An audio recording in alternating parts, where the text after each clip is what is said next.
ముందు ఏదైతే విజయసాయిరెడ్డి గారు మరి రాజకీయాల్లో ఒక పరిచయం చేయాల్సిన అవసరం లేని పేరు, ప్రత్యేకించి ఉత్తరాంధ్రలో మరీ ప్రత్యేకించి విశాఖపట్నానికి ఆయన ఇక్కడ ఇన్ఛార్జిగా ఉన్నంతకాలం కూడా ఎలాంటి పరిస్థితుల్లో ప్రజలందరూ గడిపారో మనందరం చూసాం.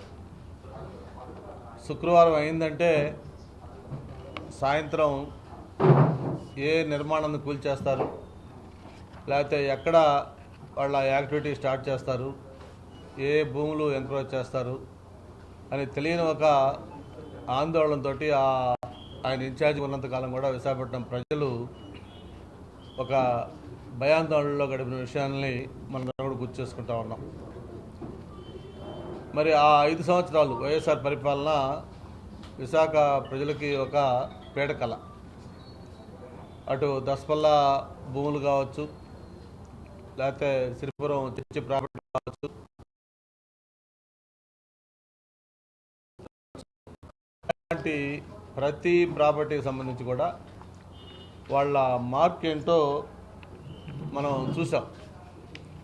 ఎక్కడ ప్రభుత్వ భూమి ఉన్నా, లేదు కొంచెం ప్రైవేటు భూములు ప్రైమ్ ప్రాపర్టీస్ ఉన్నా, వాటి మీద దృష్టి పడిందంటే అది వాళ్ళకి చెందాల్సిందే. మరి ప్రత్యేకించి నాకు భీమిలి నియోజకవర్గంలో మన సాగర్ నగర్ నుంచి మొదలు పెట్టుకుంటే అప్ టు భీమిలి దాకా దాదాపు 2 లక్షల గజాలు పైగా విజయసాయిరెడ్డి గారి పేర్లు కానీ, వాళ్ళ కుటుంబ సభ్యులు కానీ, లేకపోతే వాళ్ళకు సంబంధించిన కంపెనీల పేరుతో కానీ అవన్నీ కూడా రిజిస్ట్రేషన్ అయిన డాక్యుమెంట్స్ సహా మనం గతంలో చెప్పుకోవడం జరిగింది, చూపించడం జరిగింది. ఆ వైజాగ్ ఫైల్స్ పేరుతోటి మొత్తం అసలు వైజాగ్లో ఏ భూములు నాయకులు అన్యాక్రాంతం చేసుకున్నారు, అటు రూరల్ ఏరియాలో ఏం జరిగాయి, అలాగే విశాఖ అర్బన్ ఏరియాలో ఏం జరిగాయి.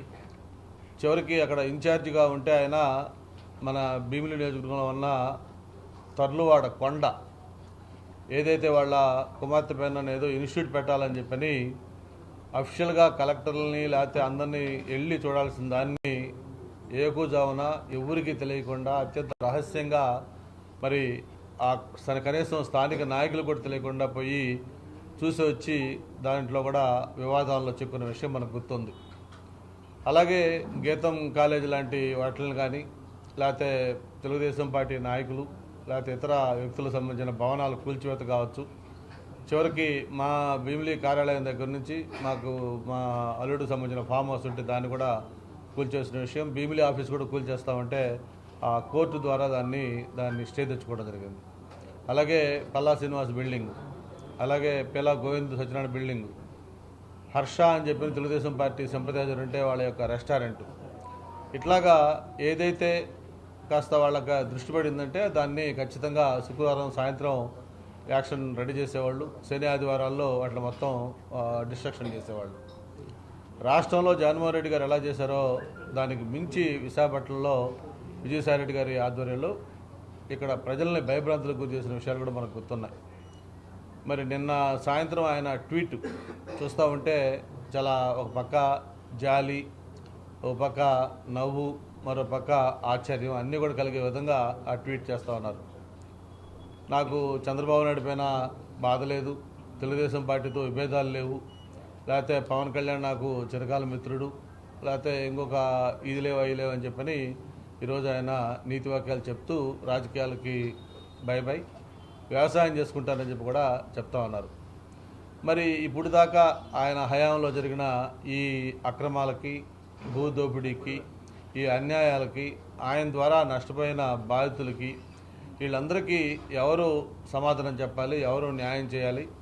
ఆయన సింపుల్గా నేను పార్టీకి రాజీనామా చేశాను, అలాగే పదవికి రాజీనామా చేస్తూ ఉన్నాను, వ్యవసాయం చేసుకుంటానంటే ఈ చేసిన ఇవన్నీ కూడా పోతాయా అని చెప్పని కూడా మనం ఒకసారి ఆలోచించాల్సిన అవసరం ఉంది.